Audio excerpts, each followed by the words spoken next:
ជាប់ខ្មែរយើងពុំត្រឡប់ពីរបៀបខាងវិញពួកជនភាសាក្នុងនាទីខាងជាប់ក្នុងកម្មវិធីប្រមាចារ្យយើងសូមអរគុណគ្រប់ទាំងកម្មវិធីគ្រប់ទាំងព្រះបន្ទូលទាំងអស់នៅថ្ងៃនេះគឺជាសេចក្តីស្រឡាញ់ព្រះអង្គហើយព្រះអង្គចង់ឲ្យយើងខ្ញុំបានរស់នៅដោយត្រឹមត្រូវបានព្រះអង្គបានប្រទានព្រះបន្ទូលមកឲ្យយើងខ្ញុំអាននិងអនុវត្តតាម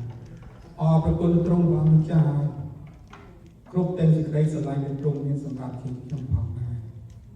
អង្គអើយយើងខ្ញុំដឹងថាយើងខ្ញុំនៅទីនេះឆ្លងឆ្នាំនៅយុគថ្ងៃពុទ្ធយើងខ្ញុំមានកន្លែងដែលត្រឹមត្រូវសម្រាប់ឆ្លងឆ្នាំ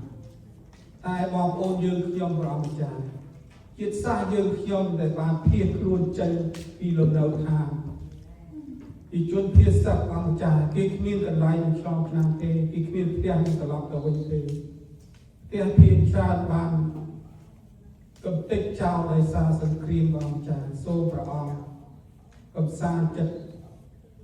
មនុស្សដែលព្រះអង្គបង្កើតពីដើមឡើងគឺជាព្រះអង្គទេដែលបង្កើតពីទាំងអស់គ្នាមក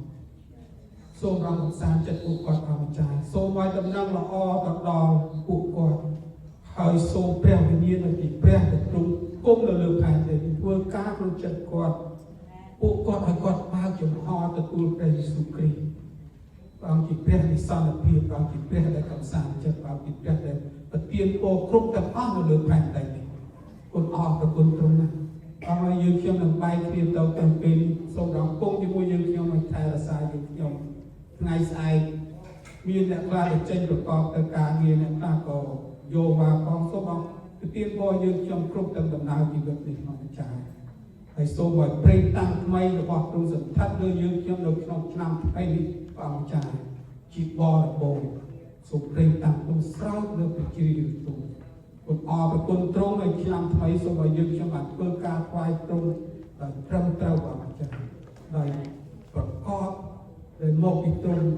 ដែលទ្រង់នឹងប្រទានពរយើងខ្ញុំគ្រប់ទាំងកិច្ចការរបស់គុណអរគុណទ្រង់គុណសូមថ្វាយ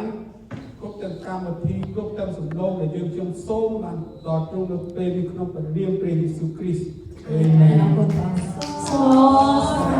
ន